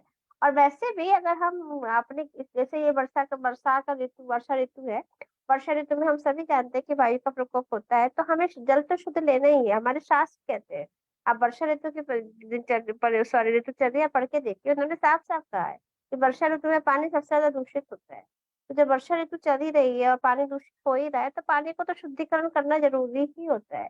पानी शुद्धिकरण के लिए भी बहुत ज्यादा उपाय बताए गए हैं, ठीक है, एक आरओ भी इसका एक बहुत बड़ा उपाय है। लेकिन अगर हमें लगता है कि ग्रहणी दृष्टि है, विटामिन बी ट्वेल्व की डिफिशियंसी है, या पेशेंट को और भी बहुत सिम्टम्स हैं, तो उसके बारे में हम अक्सर बताते हैं कि कोई भी पेशेंट की बात होती है तो उसकी पूरी हिस्ट्री, उसके पूरे हेतु, उसके लक्षण, उसके निदान पे हमें डिस्कशन करना है, ना कि मॉडर्न का एक पॉइंट लेके हमें डिस्कशन करना है। दूसरी बात है कि आप उस केस में, जैसे सर ने बताया कि उसमें बहुत फायदा करता है शिगरू, मोरिंगा की टेबलेट आती है, शिगरू का क्वाथ बहुत फायदा करता है, सेंधा ये जैसे मैंने बताया कि सौंफ का जल बहुत फायदा करता है, धनिया का जल बहुत फायदा करता है, जीरा जीरा भी आप इसमें दे सकते हैं पेशेंट को। और इसके अलावा अगर आप सच में चाहते हैं कि पेशेंट ठीक रहे, तो हमारे पास अतिविषा और मुस्ता कर्कट संगीत, इन चारों का जो योग है ना, ये स्पेशली स्टार्टिंग में बहुत इफेक्टिव करता है। और अक्सर आप देखते भी होंगे कि छोटे बच्चों को ये प्रॉब्लम्स बहुत ज्यादा होती है, किसी को बहुत जल्दी इमोशन होता है, किसी को मदर का दूध नहीं मिलता है तो फिर वो ऊपर का दूध पीने लगता है, तो उसको भी हम बाल चतुर्भुज सिरप के रूप में भी आ गया है, बाल चतुर्भुज चूर्ण के रूप में भी आ गया है। ये स्पेशली जो आपने जिस पॉइंट पे बताया, वहां पर इसका इफेक्ट मैंने पर्सनली देखा है। और तक्ररिष्ट की तो बात ही छोड़ दीजिए, तक्र अगर आप घर का बना हुआ तक्र लीजिए, या तक्र का जो है आप सेवन कराइए, तक्ररिष्ट दीजिए, पेशेंट को बहुत फायदा मिलेगा। और तक्र को भी संस्कारित करके दिया जाता है, बताया जाता है कि उसमें पंचलवण मिला सकते हैं, उसमें काली मिर्च मिला सकते हैं, उसमें अमल की हनी की अजवाइन मिला सकते हैं। तो ये कई चीजें हैं, थोड़ा सा शास्त्रोक्त आप जाएंगे, और शास्त्रोक्त जाएंगे तो आपको विटामिन बी कॉम्प्लेक्स या विटामिन बी 12 डिफिशियंसी को उन्होंने जो साफ साफ बताया कि किस तरह से यहाँ पे तक्र का सेवन करना है, कौन सा तक्र यहाँ फायदा करता है, ये सारी चीजों पे थोड़ा सा ध्यान देंगे। और मैं तो सबसे पहले जो बताती हूँ, मेरा और यहाँ भी यही रहेगा कि मैं पेशेंट को पंचतिक्त घृत के साथ में, जैसे दाढ़ी मस्तक चूर्ण है, या जो मैंने अभी बताया आपको कि मैं इसमें शुंठी मिलाऊंगी, अतिविषा मिलाऊंगी, मुस्ता मिलाऊंगी, कर्कट श्रृंगे मिलाऊंगी, मतलब वाल चतुर्भुज चूर्ण को पंचतिक्त घृत के साथ दूंगी। और अगर तक्ररिष्ट मिल जाता है, या अच्छा तक्र मिल जाता है, या पेशेंट कहता है कि मैं तक्र बना लूंगा, तो मैं उसको वो दे दूंगी। अगर वो नहीं पी पाता है, नहीं ले पाता है, तो कुमारघासक या कुमारी आसक के साथ दूंगी। पेशेंट को आप देखिए कोई भी कॉम्प्लेक्स देने की जरूरत नहीं पड़ेगी, शिगरूपात बीच बीच में उसको लेते रहने की कहिएगा, और पेशेंट आपका ठीक हो जाएगा। इसके बाद बत्रा सर का मन था कि थोड़ा सा हम लोग बात कर ले, तो सर फाइब्राइड पे बहुत काम चलता रहता है हम लोग का, फाइब्राइड पे भी, लेकिन एक लिमिटेशंस हम लोग रखते हैं, क्योंकि बाल जितना भी होगा उस पे हम जो है स्पेशली जो है, एक ये नहीं है कि बहुत ही ज्यादा बड़ा साइज देके पेशेंट आ जाए और हम उसको 100% कह दें। तो मेरा जो अपना प्रोटोकॉल होता है, मैं सबसे पहले किसी भी तरह की कोई भी ग्रोथ होती है तो मैं क्या करती हूँ कि उसकी पहले एक जांच करवाती हूँ। वो जांच ये होती है कि वो बेनाइन है कि मैलिग्नेंट है। तो आजकल पहले सिंपल पेपिस्मेर टेस्ट करा लेना चाहिए। पेपिस्मेर में अगर कोई भी डाउट मिलता है, या किसी भी तरह के सेल्स में कुछ हमें लगता है कि यहाँ कोई डाउट है, तो फिर LVC विद HPV जांच आई है, थोड़ी महंगी होती है, इसलिए पहले हम लोग पेपिस्मेर कराते हैं, क्योंकि अधिकतर बेनाइन ही मिलते हैं। और वो अल्ट्रासोनोग्राफी भी बता देती है कि सरफेस सॉफ्ट है, साइज इतना है। लेकिन अगर वो हमें डाउट होता है, या हमें लगता है कि आज की जो कंडीशन है इसके हिसाब से हमें जांच करा लेना चाहिए, तो LVC भी जो होता है, लिक्विड वेट साइटोलॉजी एक जांच होती है। वो साइटोलॉजी स्टडी बता देती है कि जो हमारी सेल्स हैं, या जो सेल्स वगैरह सेल्स आ रही हैं, वो नॉर्मल है या एब्नॉर्मल है। और उसके साथ अगर हम HPV ह्यूमन पेपिलोमा वायरस एक है, उसको उसकी भी प्रेजेंस को देखते हैं। अगर ह्यूमन पेपिलोमा वायरस भी 2 टाइप का आता है, 16, 18 की उसमें आता है, उसमें कौन सा पॉजिटिव है, सिंगल पॉजिटिव है या दोनों पॉजिटिव है, इस सारी बातों पे कंसंट्रेट करके ही हम फाइब्रॉइड का ट्रीटमेंट करते हैं। अगर हमें जरा सा भी डाउट होता है कि ये बेनाइन ना हो के मैलिग्नेंट की तरफ जा रहा है, तो फिर उसके लिए हमारा प्रोटोकॉल चेंज हो जाता है। अहिना जी मैम, सर। जैसे हम हेलो, जी सर बोलिए। अहिना मैम, जैसे हम ना पीआर करके ना प्रोस्टेट का पता लगा लेते हैं कि बिनाइन की तरफ जा रहा है या कैंसरस की तरफ जा रहा है, ऐसा कोई इस तरह का डिजिटल एग्जामिनेशन है जिससे मतलब पीवी करके ऐसा कुछ एग्जामिन हो जाए, पता लग जाए कि क्या है क्या ना, ऐसा कुछ है क्या? सर उसको रिकन्फर्म करने के लिए हमें साइटोलॉजी स्टडी ही करानी पड़ेगी, क्योंकि नहीं, आजकल हमें जो नहीं, रिकन्फर्म करने हाँ के लिए जाना ही पड़ेगा, मतलब ऐसा कोई हाँ एग्जामिनेशन नहीं डिजिटली भी है नहीं, क्या? डिजिटली में यही है कि अगर हमें इरेगुलर मिलता है, कभी कभी हमें सॉफ्ट ग्लोबुलर मिलता है, हम परफेक्शन एग्जामिनेशन करते हैं, समटाइम्स हमें इरेगुलर भी लगता है वहां पर, या ब्लीड ऑन टच भी मिलता है, या समटाइम्स ब्लीडिंग मिलती है, पोस्ट पार्टल ब्लीडिंग की हिस्ट्री होती है। यही सारे हमारे पास पैरामीटर्स रहते हैं, लेकिन फिर भी उसके बाद भी हम डाउटफुल रहते हैं, हमें टेस्ट कराने के लिए पेपर पे जाना ही पड़ता है।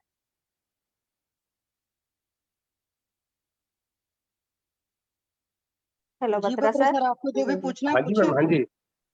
जी सर, हम क्लियर हुआ सर? हाँ जी, हाँ जी, हो गया मैम, बिल्कुल हो गया। हाँ यही सर। तो चीजें सीखनी है। हाँ हाँ, उसके बाद क्या है, जब टेस्ट आ जाता है, टेस्ट के बाद सर क्योंकि आज का जो सिनेरियो है ना सर, पहले हम जो पढ़ाई करते थे उस समय का सिनेरियो और अब के सिनेरियो में जमीन आसमान का अंतर आ गया है। एक तो क्या हाँ है जी, कि हमारे पास जो है अच्छे साइंटिफिक पैरामीटर्स भी आ गए हैं, और दूसरी बात है कि पेशेंट को भी उसको उसका पूरा अधिकार है कि उसकी बीमारी को जानने का, क्योंकि हम उसको काउंसलिंग कर देंगे, हम उसकी डायग्नोसिस बना देंगे, लेकिन 100% वो भी श्योर होना चाहिए, उसको भी अपने डॉक्टर पे विश्वास होना चाहिए कि जो डॉक्टर साहब कह रही हैं वो कितना सही है। तो अगर हमारे पास जो ये इन्वेस्टिगेशन का जो पैरामीटर स्टैंडर्ड पैरामीटर होता है, अगर उसके साथ जुड़ जाता है, तो पेशेंट का कॉन्फिडेंस हम लेने में बहुत सफल हो जाते हैं। क्योंकि समटाइम्स पेशेंट को लगता है कि अरे मैडम हम उसी समय ऑपरेशन करा लेते, अगर आपने बताया नहीं है, हमको दवा दिया आपने, हमारा ठीक नहीं हुआ। तो ये जो फाइब्राइड है या ओवेरियन सिस्ट है, पेशेंट को बहुत अच्छा रिस्पॉन्स मिलता है, बहुत आराम मिलता है, लेकिन काउंसलिंग भी उतनी ही इम्पोर्टेंट होती है, क्योंकि जो कंसिस्टेंसी होती है ना फाइब्राइड की, वो डिफर करती है डिफर पेशेंट से। कुछ पेशेंट होता है जिसको स्टार्टिंग में ही अभी जो है सॉफ्ट है, तुरंत बना है, उसको हम मेडिसिन शुरू कर देंगे, वो रिजॉल्व हो जाएगा। कुछ की क्रोनिसिटी इतनी ज्यादा होती है, फाइब्रोज हो जाता है, वहाँ पे जो है पेशेंट ज्यादा लंबी प्रॉब्लम लेके आता है, या क्रॉनिक पेशेंट होता है, तो वहाँ पे चेंजेस भी आने का डर होता है, कैंसरस चेंजेस भी आने का डर होता है और दिखती है। तो हम क्यों ना पहले दूध का दूध पानी का पानी करें, कि हाँ भाई ये जांचें हमने इसलिए कराई कि हम हमें भी क्लियर होना था कि हम इसका ट्रीटमेंट कर सकते हैं कि नहीं कर सकते। और इतना मौका तो हमें आचार्य चरक भी देते हैं, वो खुद कहते हैं कि पहले आप किसी भी व्याधि का विनिश्चय कर लीजिए, निदान कर लीजिए, बहुत प्रॉपर डायग्नोसिस कर लीजिए, तभी आप चिकित्सा में सफल होंगे। अगर आपने बिना डायग्नोसिस करे चिकित्सा शुरू कर दी, तो फिर आपको अपयश का भागी बनना पड़ सकता है। तो ये सारी बातों के साथ ही जो है हम लोग जनरली, जैसे मान आपने कहा, तो हम अभी फिर उसी पे जाते हैं कि पहले हमें नित्य विरेचन ही देना है, क्योंकि हमें अपान वायु पे काम करना है। क्योंकि जो आर्तव है श्रोतस में अगर किसी भी तरह की ग्रोथ हुई है, या किसी भी तरह का ट्यूमर बना है, तो इसका मतलब क्या हुआ कि वो जो है अवरोध जन्य संप्राप्ति है, और श्रोतो दृष्टि किया है, श्रोतो शोध किया है, श्रोतो संग किया है, और उसके बाद वो वहां पे खावे गुण मिला है, और वहां पे एक ग्रोथ बनी है, चाहे वो वातज पित्तज कफन या त्रिदोष है या दो दुंदज, ये डिपेंड करता है अकॉर्डिंगली सिम्टम्स पे और पेशेंट की प्रकृति पर। तो हमारे पास जब वो पेशेंट आ ही गया है, तो हमें सबसे पहले एक अल्ट्रासोनोग्राफी है, हमको HB% है, TLC है, प्लेटलेट काउंट है, BT-CT है, इसके अलावा वायरल मार्कर है, लिपिड प्रोफाइल है, लीवर फंक्शन टेस्ट है। एक सिनेरियो जो आज का है उसके हिसाब से हमें ये इन्वेस्टिगेशन भी, जिसे हम आजकल जनरल इन्वेस्टिगेशन भी कहते हैं, हमें करा लेना चाहिए, क्योंकि हमें जहाँ वर्क करना है ना, तो हमें उसकी बॉडी फिजियोलॉजी को भी देखना पड़ेगा कि उसकी बॉडी फिजियोलॉजी हमारी मेडिसिन के साथ में, जो हम आयुर्वेदिक मेडिसिन चलाएंगे, वो कितना रिस्पॉन्ड करेगी। और मुझे लगता है ये कोई गलत भी नहीं है, अगर पेशेंट तैयार भी होती है, और पेशेंट अधिकतर तो यही होता है कि वो मॉडर्न के पास से ही हमारे पास आती है, मॉडर्न डॉक्टर्स उसको हार्मोन्स खूब खिलाते हैं, स्टेरॉइड्स ले लेके पेशेंट हमारे पास आती है। तो मुझे लगता है कि एक बार हमें फर्स्ट बहुत जल्दीबाजी ना करते हुए फर्स्ट सिटिंग में काउंसलिंग अच्छे से करना चाहिए, और उसके बाद उसको समझाना भी चाहिए कि देखो जो ये प्रॉब्लम तुम लेके आई हो, ये प्रॉब्लम जो है वो इसमें समय भी लगेगा, और आयुर्वेद के पास जादू नहीं है, लेकिन आयुर्वेद की ट्रीटमेंट से फायदा होगा। कितना होगा आपकी प्रकृति किस हिसाब से है, आपकी आपकी ग्रोथ किस हिसाब से, आपकी डिजीज किस हिसाब से, देश काल बल अग्नि बल, सब देखने के हिसाब से ही हम आपको बता पाएंगे, लेकिन मिनिमम हमको 3 to 6 मंथ हम इसमें ले सकते हैं और आपको इसके में ध्यान रखना होगा। इस तरह की काउंसलिंग के बाद अगर हम ट्रीटमेंट शुरू करते हैं, दूसरी बात होती है कि पेशेंट जो आते हैं वो पेशेंट टू पेशेंट ही आते हैं।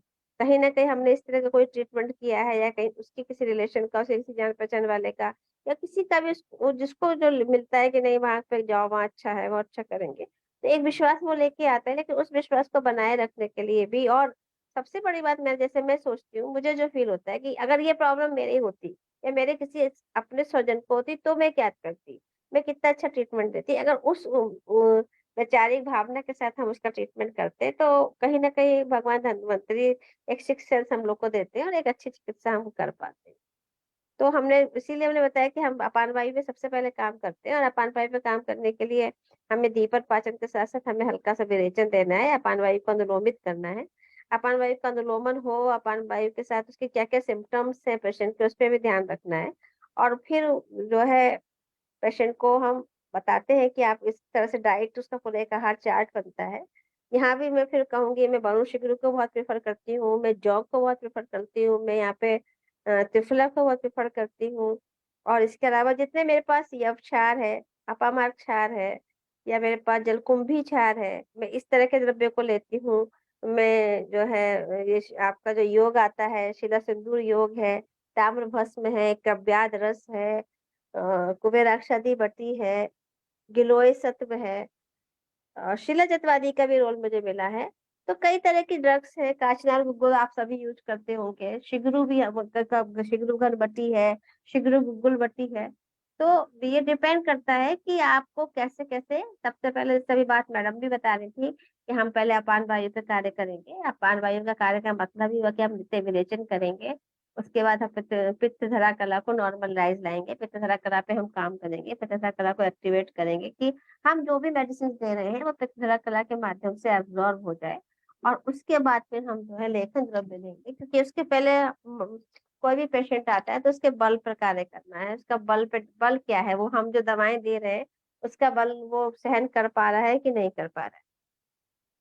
तो इसीलिए हम इस पे कंसंट्रेट करके और फिर वो मेडिसिन देके और नाभि पूरण बहुत अच्छा काम करता है। मात्रावस्थी का बहुत अच्छा इस पे रोल मिलता है और कई केसेज़ हैं तो कभी मौका लगेगा तो मैं देख के शेयर करूँगी। आज थोड़ा-सा काम था, मैं बिज़ी थी, तो मेरे पास थायरॉइड की बहुत अच्छी एक कहना चाहिए सीरीज़ है, मैं पेशेंट पे बहुत काम कर चुकी हूँ और मुझे बहुत अच्छा रिस्पॉन्स भी मिला है।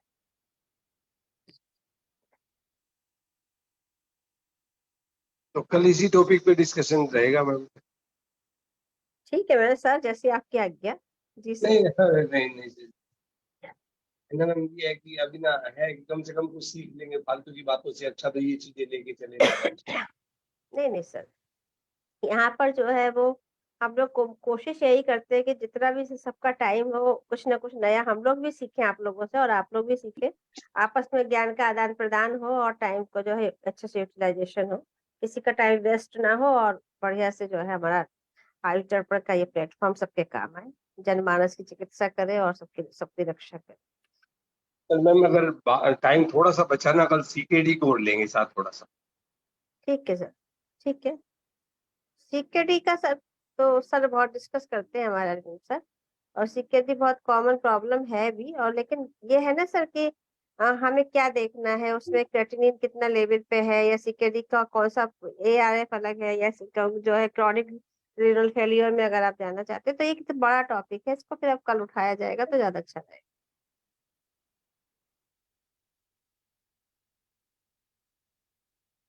क्यों मैडम, शशि मैडम?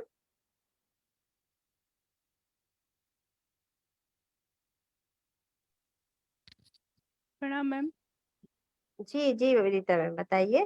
जी मैम। मैम एक केस डिस्कस करना है आपसे, लेकिन वो मैं कल कर पाऊंगी, आज तो टाइम हो गया। थोड़ा टिपिकल केस है मैम। 39 ईयर ओल्ड फीमेल है। इनफर्टिलिटी भी नहीं कहेंगे क्योंकि उनकी शादी को जस्ट 2 साल हुए हैं और अभी जैन से उन्होंने मतलब बच्चे के लिए ट्राई किया। उससे पहले वो प्रिकॉशन ले रहे थे, तो मैम जी उसी का डिस्कस करना है। पेशेंट को एक तो एज काफ़ी है एंड उनका AMH 1.66 है बस, और जो TSH लेवल है वो भी अपर लिमिट पे है और हम्म इसके साथ ही उसको फाइब्रॉइड है। एक तो वो है सब सिरस और ब्रॉड लिगामेंट में है और एक इंट्राम्यूरल है। मतलब साइज तो 5 मिलीमीटर से कम ही है, 3-4 है। तो ये प्रॉब्लम है। बाकी प्लस पॉइंट ये है कि पीरियड पेशेंट का रेगुलर है, पित्त प्रकृति है उसकी, और वो उसमें इंडिगो में पायलट है मैम, तो उसका डेली शेड्यूल भी गड़बड़ी है, मतलब सोने खाने का वो नहीं है। तो काफी सारी चीजें मैम। कल डिस्कस करते हैं मैडम जी, आज टाइम कल डिस्कस करते हैं जी। दृष्टि मैम। हाँ जी मैम, मैं पूछने वाली थी मैम, बंद करते हैं सेशन? हाँ मैम, टाइम हो रहा है ना, कर दीजिए। Okay ma'am, thank you ma'am. प्रणाम सभी को, गुड नाइट सभी को, प्रणाम मैम, गुड नाइट मैम।